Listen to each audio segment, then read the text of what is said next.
الرحيم الحمد لله رب العالمين والعاقبة للمتقين والصلاة والسلام على سيد المرسلين نبينا محمد وعلى آله وصحبه أجمعين أما بعد আমাদের অফিসের সাপ্তাহিক ক্লাস এই ক্লাসে আমরা যে কোর্সটি পড়াশোনা করছি সেই কোর্সের নাম হচ্ছে নির্বাচিত ফিকহ তৃতীয় লেভেল মুকাররারুল ফিকহ তৃতীয় লেভেলের পড়া আমাদের চলছে। এই ফিকহি পড়াতে আমরা বিশেষ করে যাকাতের চ্যাপ্টার পড়ছি, যাকাতের বর্ণনা করছি। যাকাতের কিছু আলোচনা হয়ে গেছে। আজকের ক্লাসে যেটা পড়া হবে সেটা হচ্ছে স্বর্ণ রৌপ্যের যাকাত, সোনার উপায় যাকাত এর পড়া আজকে আছে।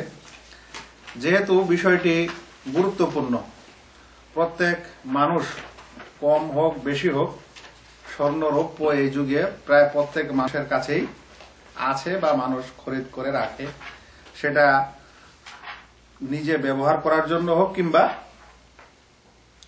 অর্থ হিসাবে, যেমন পয়সা কড়ি জমা করে রাখে সেরকম ভবিষ্যতের জন্য পয়সা কড়ি যেভাবে জমা করে রাখে সেভাবে স্বর্ণ বা রৌপ্য মানুষ জমা রাখে। এই স্বর্ণ রৌপ্যের যাকাত কিভাবে দিতে হয়, কখন দিতে হয়, কি নিয়মে দিতে হয়, এর সাথে সাথে টাকা পয়সা, যেটা আমরা ধীরে ধীরে আজকের ক্লাসে জানবো ইনশাআল্লাহ। ঠিক আছে?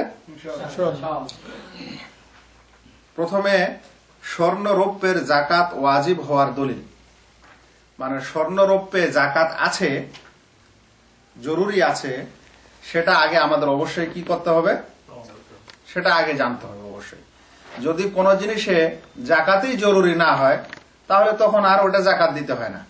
তাই যাকাতের বিষয়ে সর্বপ্রথম যেটা জানার প্রয়োজন যে ওই জিনিসে যাকাত আছে কি নেই। কুরআন থেকে আল্লাহ তাআলার বাণী, ওয়াল্লাযীনা ইয়াকনিজুনা আয-যাহাবা ওয়াল ফিদ্দাতা ওয়া লা ইউনফিকুনাহা ফি সাবিলিল্লাহ ফাবাশশিরহুম বিআযাবিন আলীম ইয়াওমা ইউহমা আলাইহা ফি নারি জাহান্নামা ফাতুকওয়া বিহা জিবাহুহুম ওয়া জুনুবুহুম ওয়া যুহুরুহুম হাত্তা মা কানাজতুম হাদা মা কানাজতুম লিআনফুসিকুম ফাযুকু মা কুনতুম তাকনিজুন। কে অর্থটা পড়ে শোনাবেন? শহীদ অর্থ পড়ে শোনাবে। অর্থটা পড়ে। যারা স্বর্ণ রৌপ্য পুঞ্জীভূত করে রাখে এবং তা আল্লাহর পথে ব্যয় করে না, তাদেরকে আপনি যন্ত্রণাদায়ক এক শাস্তির সুসংবাদ দিন, যেদিন ওইগুলোকে জাহান্নামের আগুনে উত্তপ্ত করে উহা দ্বারা তাদের কপালে, পাজরে ও পৃষ্ঠদেশে দাগ লাগানো হবে, আর বলা হবে, এটা হচ্ছে সেই সম্পদ যা তোমরা নিজেদের জন্য সঞ্চিত করে রেখেছিলে, সুতরাং এখন নিজেদের সঞ্চয়ের স্বাদ গ্রহণ করো। সূরা তওবা 35 নম্বর আয়াত, 34 এবং 35, 34 থেকে 35। এখন প্রশ্ন হলো, কে আছে আপনাদের মধ্যে যে বের করবে এই আয়াত থেকে যে স্বর্ণ বা রৌপ্যে যাকাত ওয়াজিব? এই আয়াত থেকে কোথায় বোঝা যাচ্ছে এই কথা? কে বলবেন? হ্যাঁ, ইলিয়াস। আল্লাহর পথে ব্যয় করো না, ব্যয় থেকে বোঝা যায় যে এখান থেকে যাকাত দেওয়ার জন্য বলা। আমার প্রশ্ন ক্লিয়ার? প্রশ্ন হচ্ছে এই আয়াত থেকে কোথায় বোঝা যাচ্ছে যে স্বর্ণ ও রৌপ্যে যাকাত জরুরি, যাকাত ওয়াজিব? কোন জায়গায়, কোন কথা থেকে এটা বোঝা যাচ্ছে? কে বলতে পারবেন? যে বলতে পারবেন বিক্ষিপ্ত ভাবে না, যে বলবেন সে হাত তুলবেন, তাকেই বলতে দেওয়া হবে। এখানে আবার আপনি অর্থটা পড়েন, যারা স্বর্ণ রৌপ্য পঞ্জীভূত করে রাখে এবং তা আল্লাহর পথে ব্যয় করে না। ইলিয়াসের কথা হলো যে আল্লাহর পথে ব্যয় করে না, এখান থেকে বুঝে আছে যে যাকাত দিতে হবে। আল্লাহর পথে ব্যয় করে না এই কথাটার মাধ্যমে কি যাকাত দিতে হবে বুঝে আছে, না ব্যয় করলেই হয়ে গেল? আমি যাকাত স্বরূপ ব্যয় করলাম না, আমি এমনি কিছু ব্যয় করলাম, তাহলে হবে না? হবে না। প্রশ্নটা ক্লিয়ার তো? যে স্বর্ণ ও রৌপ্যের উপর যে জাকাত ওয়াজিব, আয়াতে বলা হচ্ছে যারা স্বর্ণ রৌপ্য পঞ্জীভূত করে রাখে এবং তা আল্লাহর পথে ব্যয় করে না, তাদেরকে আপনি যন্ত্রদায়ক এক শাস্তির সুসংবাদ দিন, যেদিন ওইগুলোকে জাহান্নামের আগুনে উত্তপ্ত করে উহা দ্বারা তাদের কপালে, পাঁজরে ও পৃষ্ঠদেশে দাগ লাগানো হবে। এই আয়াতের কোন অংশ থেকে বোঝা আছে যে স্বর্ণ ও রৌপ্যে ওয়াজিব? কোন আয়াতে, কোন অংশটা দ্বারা বোঝা আছে? এখানে যে কথাটি বোঝা যাচ্ছে যে স্বর্ণ রৌপ্য পঞ্জীভূত করে রাখে এবং আল্লাহর পথে ব্যয় করে না, এতখানি আছে। এতে কি বোঝা যাচ্ছে যে জাকাত ওয়াজিব? হ্যাঁ, এইখানে মানে স্বর্ণরূপর যে নেশাব পরিমাণ হলে জাকাত দিতে হবে, এই ক্ষেত্রে পঞ্জীভূত করে রাখা যাবে না, হয়তো এই ধরনের একটা কথা এখানে হয়তো বললে তো আর হচ্ছে না। আমি এটা পারবো ইনশাআল্লাহ। আমি এটা পারবো বলতে হবে না, বলবেন যে আমি এর উত্তর দিব ইনশাআল্লাহ, দেওয়ার চেষ্টা করবো। বলেন, উত্তর দেন। কি, কেমন করে বোঝা গেল যে এখানে স্বর্ণরূপ্য ওয়াজিব? আল্লাহ তাআলা এই স্বর্ণরূপের পুঞ্জীভূত ব্যাপার বলার পর এখানে এখানে বলা হয়েছে আপনি যন্ত্রণাদায়ক এক শাস্তির সুসংবাদ দিন। জি, মানে এর থেকে বোঝা যায় যে এটার যদি মানে না দেওয়া হয়, মানে জাকাত না প্রদান, আল্লাহ এখানে শাস্তির বিধান রেখেছে। জাকাত না দেওয়া হয় এই কথাটা বলা হয়েছে এখানে? তাহলে তার ওই কথাটা কেন ঢোকাচ্ছে? আল্লাহর পথে ব্যয় না করে। শোনেন, একটু টাচ করলাম উত্তরের জন্য, চেষ্টা করা হলো, কিন্তু উত্তর এখনো ক্লিয়ার আসেনি। দেখেন, একটা জিনিস ওয়াজিব কিভাবে বোঝা যায়? যেমন মনে করেন নামাজ ওয়াজিব, বলবেন নামাজ আমাদের উপর ওয়াজিব মানে ফরজ। দলিল, আল্লাহ তাআলা বলছেন ওয়াকিমুস সালাতা ওয়া আতুজ যাকাতা, তোমরা নামাজ কায়েম করো এবং যাকাত প্রদান করো। তাহলে যখন নামাজ কায়েম করা আদেশ হলো, তোমরা আল্লাহ আমাদের আদেশ করেছেন, তাই এই কাজ করা আমাদের উপর ওয়াজিব হলো বা ফরজ হলো। এরকম এই আয়াত থেকে কি বোঝা যাচ্ছে যে তোমাদের উপর স্বর্ণ এবং রৌপ্যে জাকাত দেওয়া ওয়াজিব বা জাকাত দেও, এই কথাটাও কি বোঝা যাচ্ছে? বোঝা যাচ্ছে না। অথচ এটা দলিল হিসাবে সকল ওলামায়ে কেরাম নিয়ে এসেছেন যে স্বর্ণ রৌপ্যের এটা জাকাত। এটা হলো প্রশ্ন। জি, আসলে বুঝতে হবে যে আল্লাহ রাব্বুল আলামিন যে বলছেন ওয়াল্লাযীনা ইয়াকনিজুনা আয-যাহাবা ওয়াল ফিদ্দা, যারা স্বর্ণ ও রৌপ্য পঞ্জীভূত করে রাখে, কানজ করে রাখে। কি করে রাখে? কানজ বলা হয় পঞ্জীভূত করা, জমা করা। আসলে কানজের অর্থ হলো, আরবিতে যেটাকে কানজ বলা হচ্ছে বা বাংলাতে জমা করা বা পঞ্জীভূত করা বলা হচ্ছে, এর অর্থ হচ্ছে আসলে কুল্লু শাইইন মাজমুউন বাদুহু আলা বাজ, প্রত্যেক কিছু একটার পর একটা গুচ্ছিত আকারে রাখাকে পঞ্জীভূত করা বলা হয়। বুঝতে পারছেন? কোন এক ধরনের মুদ্রা একটার পর একটা কি করা হচ্ছে? জমা করা হচ্ছে, করতে করতে করতে করতে রেখে দেওয়া হচ্ছে। সেটা মাঠের ভিতরে রাখা হোক, মাঠের উপরে রাখা হোক, বাক্সে রাখা হোক, ব্যাংকে রাখা হোক, একে কি বলা হয়? কানজ বলা হয়। যদি আয়াতটির বাহ্যিক অর্থ নেন, তাহলে আয়াতটা থেকে যেটা বোঝা যাচ্ছে যে যারা এরকম জমা করে রাখে আর আল্লাহর পথে ব্যয় করে না, তাদের জন্য এটা শাস্তি।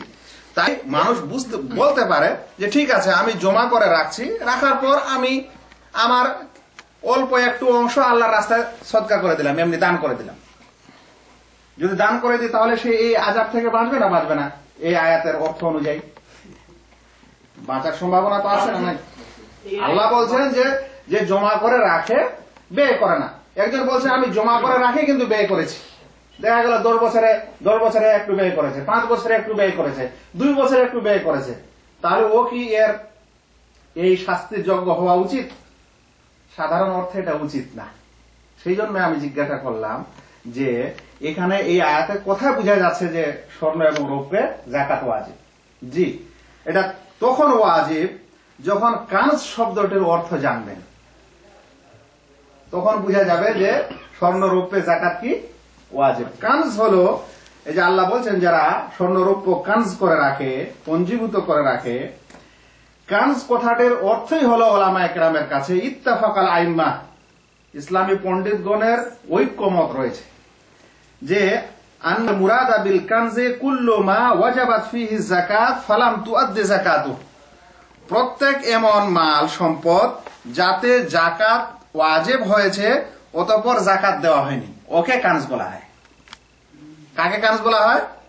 প্রত্যেক এমন সম্পদ যাতে কি হয়েছে, জাকাত জরুরি হয়েছে কিন্তু জাকাত দেওয়া হয়নি, ওকে কি বলা হয়, কানজ বলা হয়। তাহলে এখন কানজ অর্থটা না জানলে বাহ্যিক দৃষ্টিতে এই আয়াত থেকে স্বর্ণ রূপের উপর জাকাত ওয়াজিব জরুরি দিতেই হবে এরকম বোঝা যাচ্ছে না। যে কোনো একটু দিলেই মনে হচ্ছে যে ও এই আযাব থেকে বেঁচে যাবে।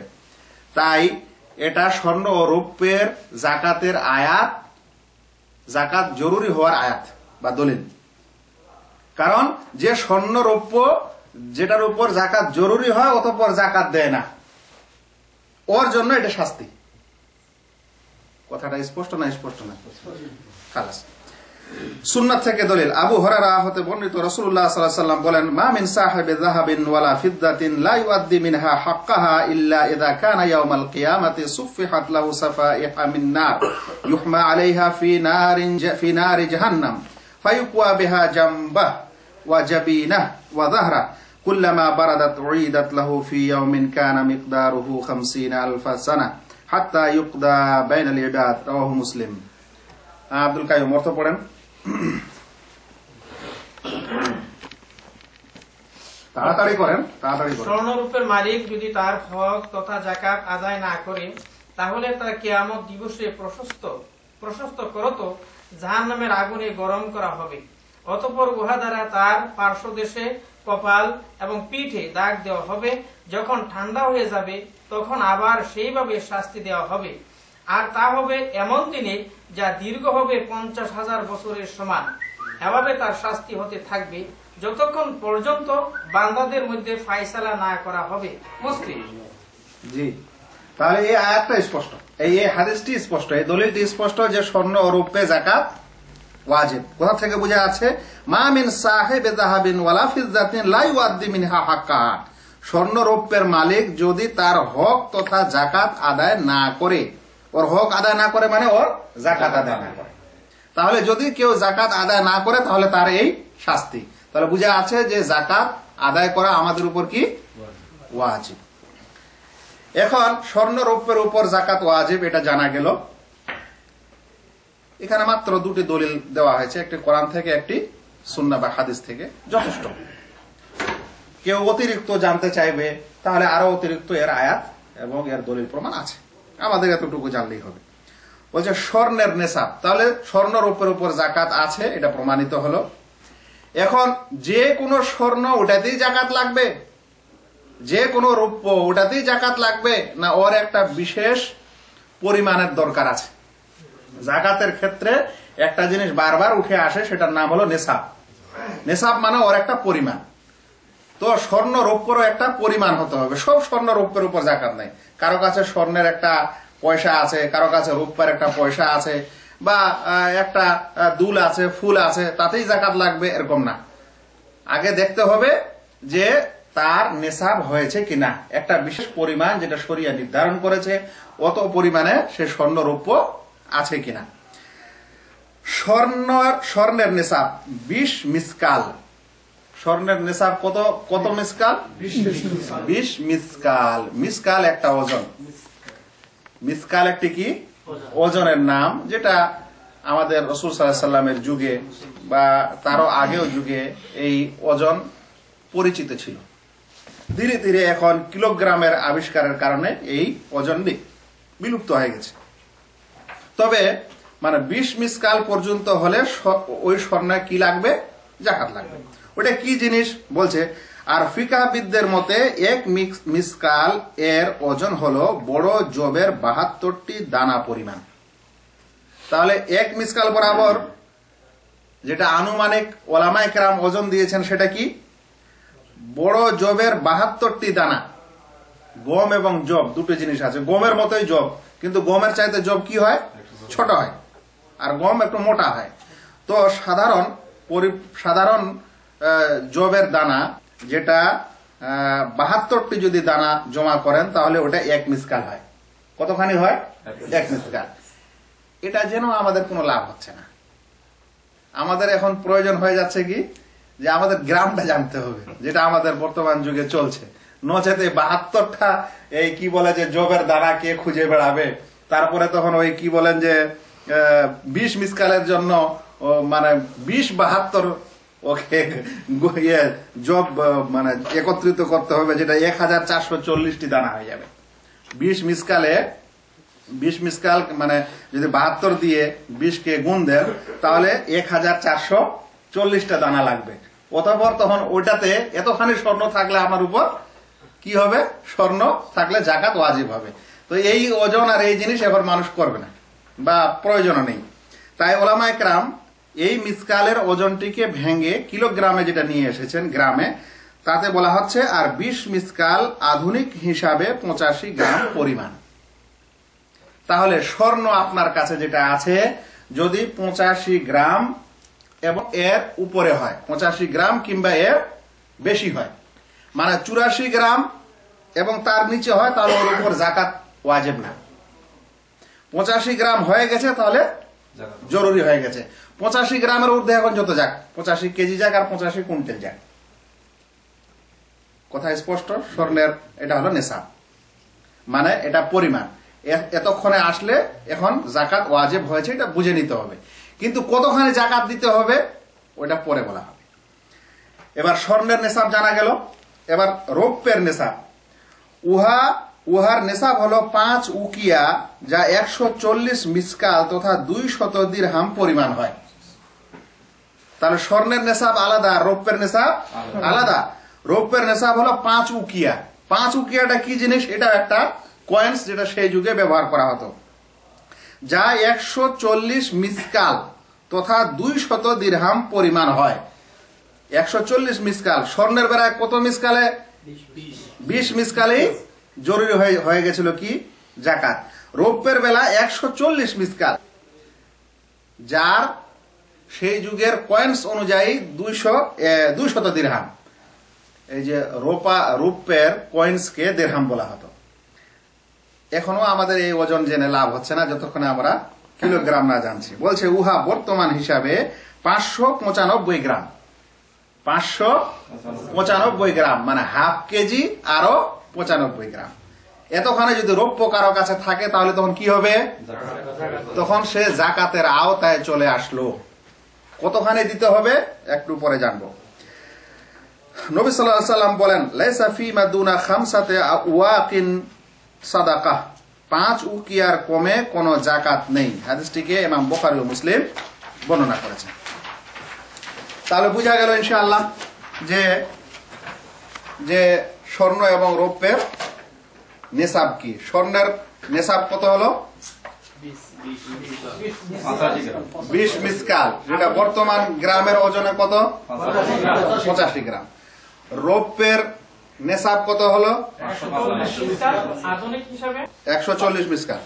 আধুনিক ওজন হিসাবে 595 গ্রাম। এটা হলো জানার বিষয়। এখন তার সাথে সাথে টাকার কথাও আসছে, সেজন্য আগে টাকার জাকাতের বিষয়টি জেনে নিই। বলা হচ্ছে টাকার জাকাত প্রসঙ্গ। টাকার জাকাত বলতে এখানে শুধু টাকা না, মানে বাংলাদেশের টাকা, ইন্ডিয়ার টাকা, এটা বুঝাচ্ছে না। এখানে বুঝাচ্ছে বর্তমান যুগে যেই অর্থ করে দিয়ে মানুষ লেনদেন করে, সেটা এক এক দেশে এক এক নাম। বাংলাদেশে টাকা, কোথাও রুপিয়া, কোথাও দিনার, কোথাও দিরহাম, কোথাও ডলার, কোথাও রিয়াল, কোথাও ইউরো, এরকম যেগুলো এখন কাগজের মূল্য হয়ে গেছে। স্বর্ণ রৌপ্য সরাসরি লেনদেন হচ্ছে না।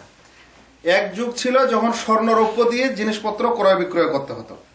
এখন ওই স্বর্ণ রৌপ্যের মান অনুযায়ী টাকা পয়সা, বা বলতে পারেন যে কাগজের টাকাটার একটা দাম নির্ধারণ করা হয়েছে।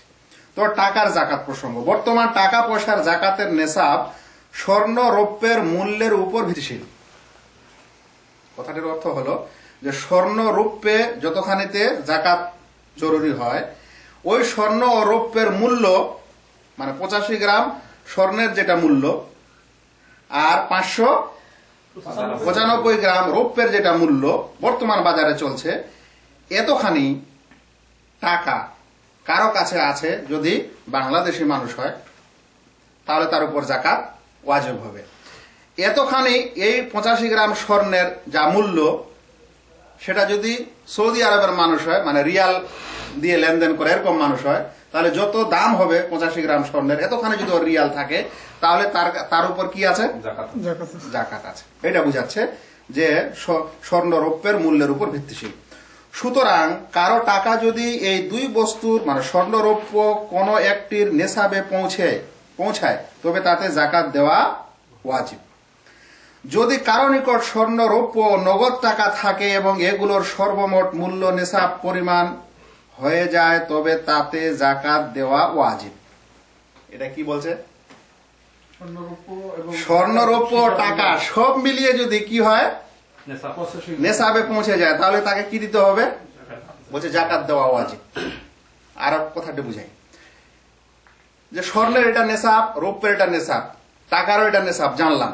কিন্তু কোন মানুষের কাছে 85 গ্রাম স্বর্ণ নাই, ধরে নেন যে 70 গ্রাম স্বর্ণ আছে, তারপর আরো কত গ্রাম কি আছে? কিছু গ্রাম রৌপ্য আছে, আবার 20-25 হাজার টাকা আছে। তিনটা আলাদা আলাদা সেপারেট করে দিলে কোনো জাকাত আসছে না, নেশাবে পৌঁছাচ্ছে না। জমা করে দিলে নেশাবে পৌঁছে যাচ্ছে, তাহলে তাকে জাকাত দেওয়া ওয়াজিব। এই কথাই আমাদের পাঠ্যপুস্তকে লেখা আছে। এটা বুঝাচ্ছে না? কি বলা হচ্ছে যে যদি কারো নিকট স্বর্ণ রৌপ্য নগদ টাকা থাকে এবং এগুলোর সর্বমোট মূল্য নেশাব পরিমাণ হয়ে যায়, তবে তাতে জাকাত দেওয়া ওয়াজিব।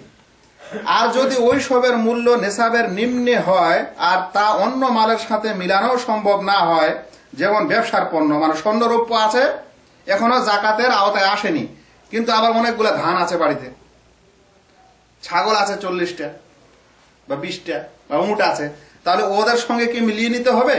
বলছে মিলানো যদি সম্ভব না হয়, তবে তাতে কোনো জাকাত নেই।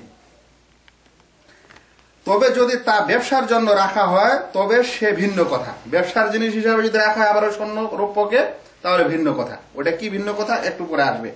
ওই সময় তার মূল্যে জাকাত ওয়াজিব হবে। ব্যবসার জিনিসের উপর জাকাত জরুরি হয় না, ওর কিসের উপর হয়? মূল্যের উপর হয়। এখন যেটা প্রসঙ্গ সেটা হলো এই যে কারো কাছে কিছু টাকা আছে, কিছু স্বর্ণ আছে, কিছু রৌপ্য আছে, আলাদা আলাদা করে দিলে জাকাতের আওতায় আসে না, এক জায়গায় করে দিলে জাকাতের আওতায় পড়ে যায়। এখন কি তার উপর জাকাত দেওয়া, এরকম করে জাকাত দেওয়া কি জরুরি, না আলাদা আলাদা সেপারেট করে দেখা দরকার? এ বিষয়ে আমাদের পাঠ্যপুস্তকে জাকাত দেওয়া ওয়াজিব বলা হয়েছে, কিন্তু কোন দলিল দেওয়া হয়নি। দেওয়া হয়েছে কি দলিল? সেই জন্য তাদের এই ফতুয়াটি একটু আপত্তিকর। কেন আপত্তিকর? কারণ এ বিষয়ে ওলামায়ে কেরামদের মতভেদ রয়েছে যে স্বর্ণ রৌপ্য যদি আলাদা আলাদা করে রাখা হয় তাহলে নেশাবের আওতায় না পড়ে, তবুও তাকে জমা করে জাকাত দিতে হবে না হবে না, না সেপারেটই ওর নেশাব দেখতে হবে। কথাটা ক্লিয়ার? এ বিষয়ে ওলামায়ে কেরামের বিরাট মতভেদ। আমাদের বইতে কোনো দলিল দেওয়া হয়নি, সেই কারণে আমরা একটু অতিরিক্ত জিনিস জানি। বলছেন ইখতিলাফাল উলামা ও আল জামহুর, মানে ইখতিলাফাল উলামা মানে ওলামায়ে কেরাম মতভেদ করেছেন এই বিষয়ে যে স্বর্ণের নেশাব যদি আলাদা হয়, রৌপ্যের নেশাব যদি আলাদা হয়, তাহলে দুটাকে একসঙ্গে মিলাতে হবে কি হবে না। ওলামায়ে কেরামদের মতভেদ আছে। বলছেন জমহুরে ওলামায়ে কেরাম মানে অধিকাংশ ওলামায়ে কেরাম মনে করেন যে মিলিয়ে জাকাত দিতে হবে। মিলানো কি তার উপর ওয়াজিব, মিলানো জরুরি। ওই কথাটাই আমাদের পাঠ্যপুস্তকে সংক্ষিপ্ত করে লিখে দিয়েছে, তারা এটা বর্ণনা দেয়নি। মানে জমহুরে ওলামায়ে কেরাম, অধিকাংশ ওলামায়ে কেরাম মনে করেন স্বর্ণ যদি কিছু থাকে, রৌপ্য যদি কিছু থাকে, আলাদা আলাদা করে দিলে যদি জাকাত জরুরি না হয়, তাহলে দুটাকে মিলিয়ে নিতে হবে। নেওয়ার পর জাকাত হয়ে গেলে তাতে তখন কি দিতে হবে? জাকাত দেওয়া জরুরি হবে। বুঝা আছে? এটা কার মত? জমহুর ওলামায়ে কেরামের মত। কিন্তু শাফিঈ মাযহাবের মত হলো, কিছু শাফিঈ মাযহাবের লোকের মত হলো যে না, একটাকে অপরের সঙ্গে মিলানো যাবে না, বরং দেখতে হবে যে স্বয়ং দুটাই আলাদা আলাদা ভাবে নেশাবে পৌঁছেছে কি পৌঁছায়নি। কথাটা বুঝলেন? এটা কে বলছেন? শাফিঈ মাযহাবের কিছু ওলামা বলছেন কেন? বলছেন এই কারণে লিআন্না যাহাব ওয়াল ফিদ্দা কুল্লুম মিনহুমা নাওআন মুস্তাকিল্লান, কারণ স্বর্ণ এবং রৌপ্য উভয়টাই ভিন্ন ভিন্ন স্বতন্ত্র বিষয়। জাকাতের কি জিনিস? এটা স্বতন্ত্র জিনিস একটা। কেমন স্বতন্ত্র জিনিস? মনে করেন গরুর উপর জাকাত আছে, ছাগলের উপর আছে, উটের উপর আছে। 40টা ছাগল হলে একটা ছাগল জাকাত দিতে হবে। একজন মানুষের কাছে 39টা ছাগল আছে, 5টা গরু আছে বা 5টা উট আছে। আপনি কি দুটাকে মিলিয়ে জাকাত দিবেন না আলাদা আলাদা দিবেন? কেন আলাদা আলাদা দিবেন? কারণ এটা জাকাতের আলাদা জিনিস, এটা জাকাতের আলাদা জিনিস। তাই শরীয়তে স্বর্ণটা আলাদা জিনিস, রৌপ্যটা জাকাতের ভিন্ন জিনিস, একটা স্বতন্ত্র জিনিস। আমরা দুটাকে কেন মিলাবো? এটা কে বলছেন? শাফি মাযহাবের কিছু উলামায়ে কেরাম এটা বলছেন। ফালা ইউদাম্মুন নাউ ফি নাউইন আখির কাল বাকারাতে মাল গানাম। যেমন গরুকে ছাগলের সাথে মিলিয়ে জাকাত দেওয়া যাবে না, বরং দেখতে হবে গরু স্বতন্ত্রভাবে জাকাতের আওতায় এসেছে কিনা এবং ছাগল স্বতন্ত্রভাবে জাকাতের আওতায় এসেছে কিনা। ঠিক তেমন দেখতে হবে স্বর্ণ স্বতন্ত্রভাবে জাকাতের আওতায় এসেছে কিনা এবং রৌপ্য স্বতন্ত্রভাবে এসেছে কিনা। কারণ দুটা ভিন্ন ভিন্ন স্বতন্ত্র জাকাতের দ্রব্য বা জাকাতের বিষয় মিলানোর দরকার নেই। তাদের 1 নম্বর কথা। 2 নম্বর দলিল শুনেন। বলছেন যে দুটা যে স্বতন্ত্র জিনিস, স্বর্ণ রৌপ্য যে এক না, কিভাবে বুঝবো? কারণ আল্লাহ রাসূল সাল্লাল্লাহু আলাইহি ওয়াসাল্লাম বলছেন আয-যাহাবু বিয-যাহাবি ওয়াল ফিদ্দাতু বিল ফিদ্দাতি ওয়াল বুররু বিল বুররি ওয়াত তামারু বিত তামারি। যেটা সুদের ব্যাপারে হাদিসে এসেছে যে স্বর্ণ স্বর্ণের বদলে, রৌপ্য রৌপ্যের বদলে, আর গম গমের বদলে, খেজুর খেজুরের বদলে, লবণ লবণের বদলে, সাওয়াআন বেসাওয়া বরাবর হবে, হাতে হাতে হবে। তাহলে এখানে কি বোঝা আছে? যে রৌপ্য রৌপ্যের বদলে আর স্বর্ণ স্বর্ণের বদলে বরাবর হতে হবে, হাতে হাতে হতে হবে। যদি দুটা জিনিস একই হতো তাহলে এরকম বলা দরকার ছিল যে স্বর্ণ এবং রৌপ্য দুটা বরাবর বরাবর হতে হবে, হাতে হাতে হতে হবে। তার মানে এক জিনিস বোঝা গেল। যখন স্বর্ণের কথা আলাদা হলো, রৌপ্যের কথা আলাদা হলো, গমের কথা আলাদা হলো, খেজুরের কথা আলাদা হলো, জবের কথা আলাদা হলো, তাহলে বোঝাই যাচ্ছে এগুলো একটা স্বতন্ত্র জিনিস। ওই জন্য ওনারা বলছেন তাহলে এই দুটাকে মিলানোর প্রয়োজন নেই। কথাটা ঠিক না বেঠিক? একটু আগে শুনলেন যে স্বর্ণের নেশাব 20 মিসকাল আর রৌপ্যের নেশাব কত? 595 গ্রাম আর 140 মিসকাল। তাহলে দুটা যদি একই জিনিস হতো তাহলে আলাদা আলাদা কি নেশাবের দরকার ছিল? নেশাবে কি হতো? তার মানে এই দুটা স্বতন্ত্র ভিন্ন ভিন্ন জিনিস এবং সেই কারণে দুটা ভিন্ন ভিন্ন বস্তুর উপর ভিন্ন ভিন্ন রূপে কি হবে? জাকাত আসবে। দুটাকে মিলানোর প্রয়োজন নেই। এটা কে বলছেন? শাফি মাযহাবের উলামায়ে কেরাম বলছেন। এবং প্রচুর উলামায়ে কেরামের গবেষণায় আমারও জানা মতে এই মতটাই বেশি ভালো। এই মতটাই কি বেশি ভালো, প্রাধান্যযোগ্য মত। কারণ দুটা আলাদা আলাদা জিনিস, সেই কারণে দুটাকে মিলানোর কোনো জরুরি না, ওয়াজিব না। যদিও জমহুর উলামায়ে কেরাম এই বিষয়ে মিলানোর কথা বলেছেন, কিন্তু দলিল প্রমাণের দিকে লক্ষ্য করলে মিলানোর প্রয়োজন নেই। আপনাদের কি মনে হচ্ছে? কোনটা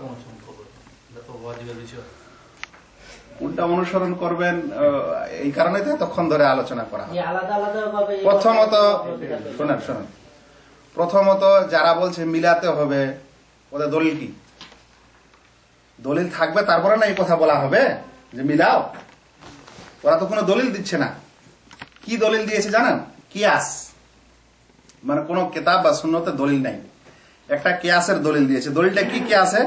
বলছে লিআন্না নাফআহুমা মুত্তাহিদ। বলছে দুইজনের মানে স্বর্ণ রূপের উভয়ের মাধ্যমে যেই লাভ হবে, যে ফায়দাটা হয়, সেই ফায়দাটা একই ধরনের জিনিস। ওর দ্বারাই যে মানুষ উপকৃত হয় স্বর্ণ বা রূপের মাধ্যমে, বলছে উপকৃত হওয়ার ধরনটা একই। স্বর্ণের দ্বারাই যে জিনিসগুলো কেনা বেচা করা যাবে, রৌপ্যের দ্বারাও ওই জিনিসগুলাই কেনা বেচা করা যাবে। তাই দুটার ধরন যখন এক হয়ে গেল তাহলে দুটাকে মিলানো যাবে। কিন্তু এটা কি দলিল হলো না এটা কিয়াস হলো? দলিল হলো না কিয়াস হলো? কিয়াস হলো। আমাদের দলিলের দরকার তো মিলাতে গেলে, এটা ওয়াজিব বিষয়। আপনি যেটা বলেন ওই ক্ষেত্রে তো দলিল আছে। ওই ক্ষেত্রে দলিলটা পড়ে শুনলাম না, আল্লাহ রাসূল কি বলছেন? আয-যাহাবু বিয-যাহাবি আল ফিদ্দাতু বিল ফিদ্দাতি। যাহাবকে আলাদা করে বলছেন স্বর্ণকে, আর রৌপ্যকে আলাদা করে বলছেন। তাহলে দুটা যখন এক হতো তাহলে কি আলাদা করার দরকার ছিল? আর না দুটা আলাদা আলাদা নিসাবের দরকার ছিল। সেই জন্য দলিল কিয়াস প্রমাণের দিক দিয়ে দুটাকে মিলানোর প্রয়োজন নেই। মানে আপনার কাছে যদি স্বর্ণ থাকে তাহলে দেখবেন 85 গ্রাম স্বর্ণ আছে কি না। আপনার কাছে যদি রৌপ্য থাকে তাহলে দেখবেন 595 গ্রাম রৌপ্য আছে কি না। এর নিম্নে থাকলে আপনার উপর জাকাত নেই, এর ঊর্ধ্বে গেলে আপনার উপর জাকাত আছে। কতখানি আছে এখন শুনে। স্বর্ণ ও রৌপ্য ও টাকায় যে পরিমাণ জাকাত দেওয়া ওয়াজিব 40% বা 2.5% নবী সাল্লাল্লাহু আলাইহি সাল্লাম বলেন। সেটা স্বর্ণই হোক বা রৌপ্যই হোক বা টাকা পয়সাই হোক, যদি নেশাবে পৌঁছে যায় যে পরিমাণের আলোচনা হলো, তাহলে কত দিতে হবে?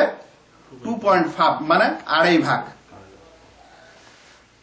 নবী সাল্লাল্লাহু আলাইহি সাল্লাম বলেন ওয়াফির রিকাতে রুবুল উশরি, বলছেন খালেস একেবারে বিনা মিক্সচারের, এই ক্যাটাগরির রূপে জাকাত আছে রুবুল উশুর।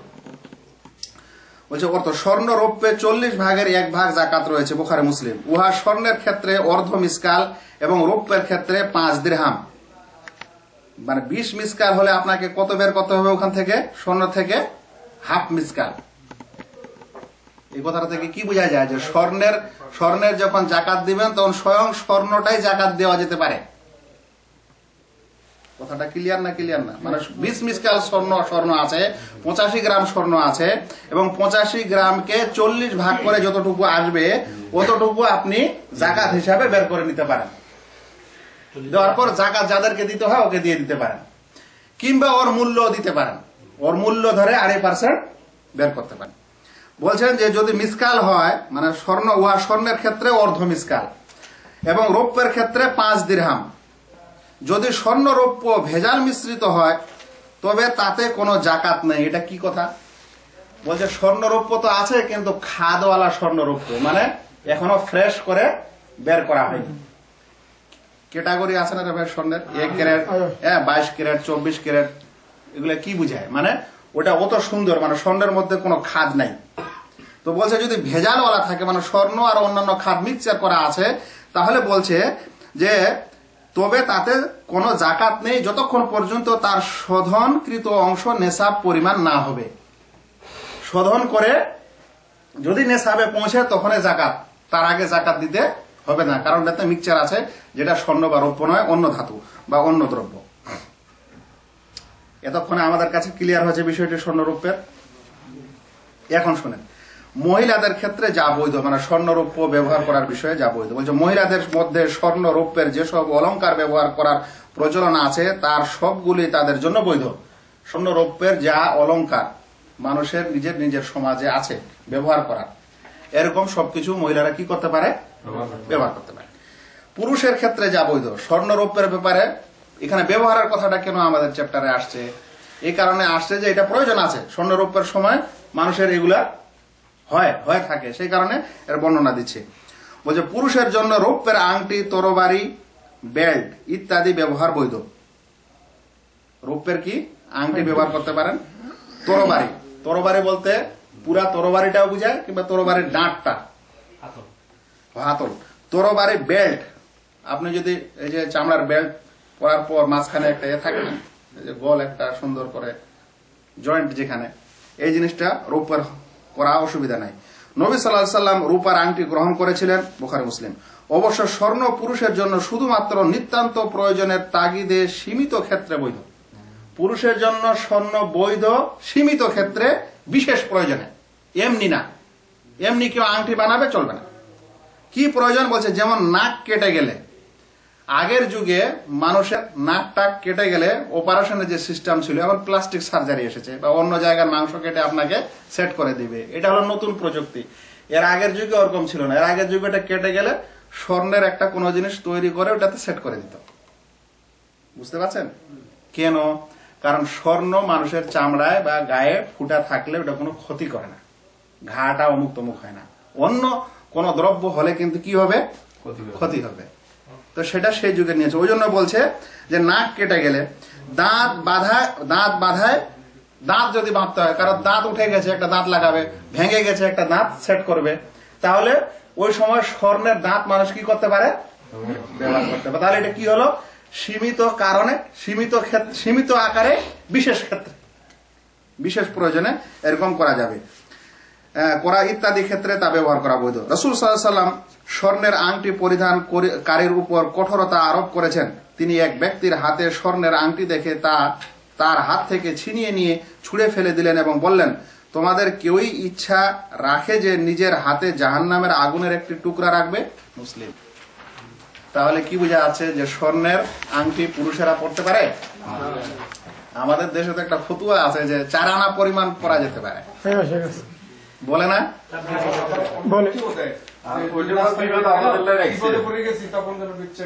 হ্যাঁ, বলছে রাস্তায় সফরে গেলে পরা যেতে পারে, কারণ বিপদে পড়লে বেঁচে যেন কিছু করে। আচ্ছা, আরেকজন বলছে যে রাস্তায় মারা গেলে কফনের কাপড় পরা কেনা যেন কিনতে যেন পারে। শোনেন শোনেন, এরকম 3টা প্রশ্নেরই বা 3টা কারণেই কোন শারঈ কারণ না, ইসলাম এগুলো বলেনি। 4 আনা পরিমাণ পরা যেতে পারে ইসলামের এটা কথা না, কোথাও আল্লাহ রাসূল সাল্লাল্লাহু আলাইহি ওয়াসাল্লাম এরকম বলেননি। তারপরে সফরে কিছু কোনো জিনিস হারিয়ে গেলে ওটা বিক্রি করে আমি বাড়ি আসতে পারি, এরকমও কথা বলেননি। কফনের কাপড় যেন হয় নিজের পয়সা দিয়ে, তাও আল্লাহ রাসূল সাল্লাল্লাহু আলাইহি ওয়াসাল্লাম বলেননি। জানেন, মৃত্যুর পর একজন মানুষের সম্পদের কিছু হক আছে।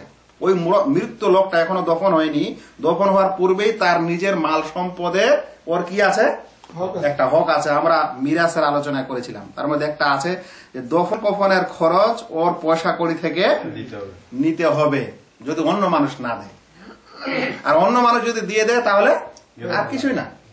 তাই কোথাও কোনো মানুষ মারা গেলে তার কফনের কাপড়টা যেন নিজের হয়, এর কোনো ফজিলত আছে বা হওয়া জরুরি, এরকম তো ইসলাম বলেনি। বরং মুসলিমদের উপর ফরজে কিফায়া, যে কোন মুসলিম মানুষ মারা গেলে তার দফন কফনের কাজগুলো প্রত্যেক মুসলিম জামাতের কিছু সংখ্যক মানুষের উপর জরুরি হয়ে যায়। বুঝতে পারছেন?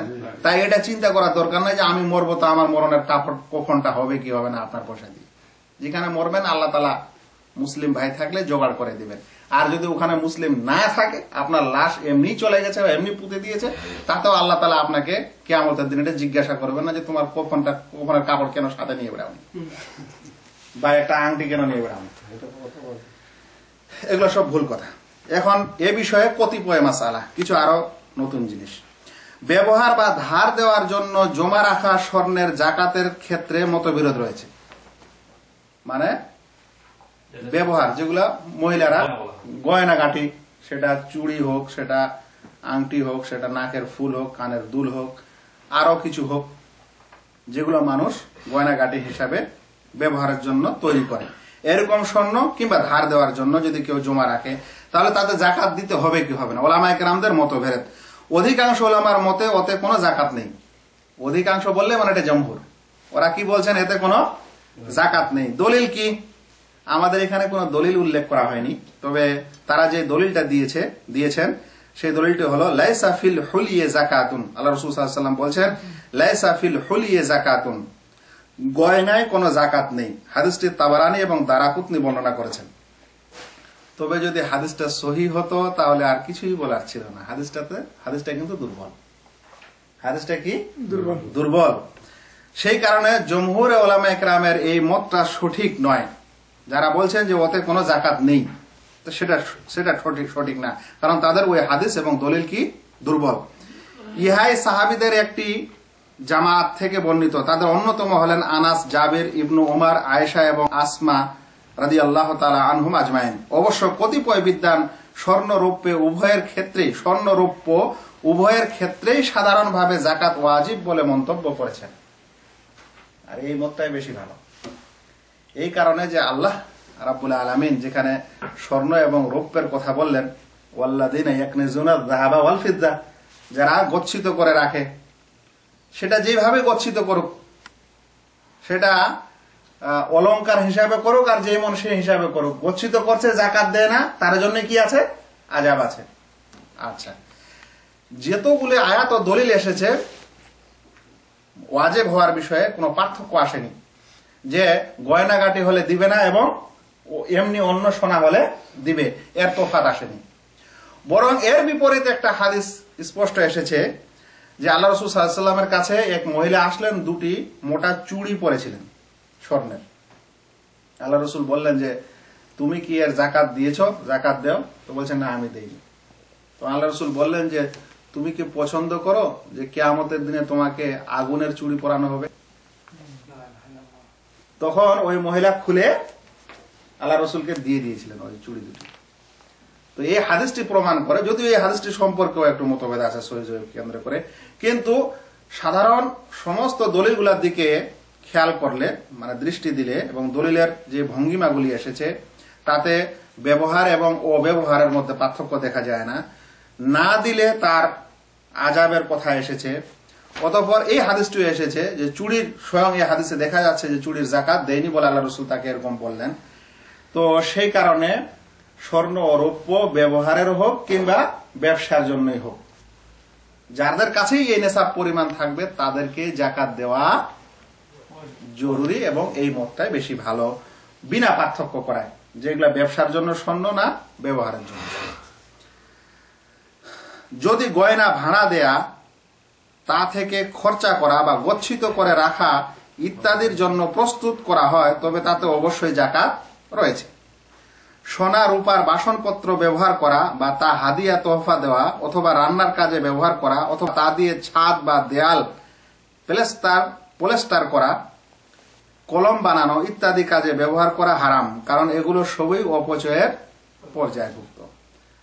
ধনী মানুষেরা আজকালে নিজের বাড়ির যেটা মানে ছাদ হবে, ডেকোরেশন হবে, মানে বাড়ির ভিতরে যেটা ডেকোর দিবে, সেই ডেকোরে সে স্বর্ণের পানি দিয়ে করবে, পেইন্ট স্বর্ণের, কিংবা ধরেন যে প্লাস্টার করবে, আছে অনেক স্বর্ণ, লাগলোই 1 কুইন্টাল সোনা।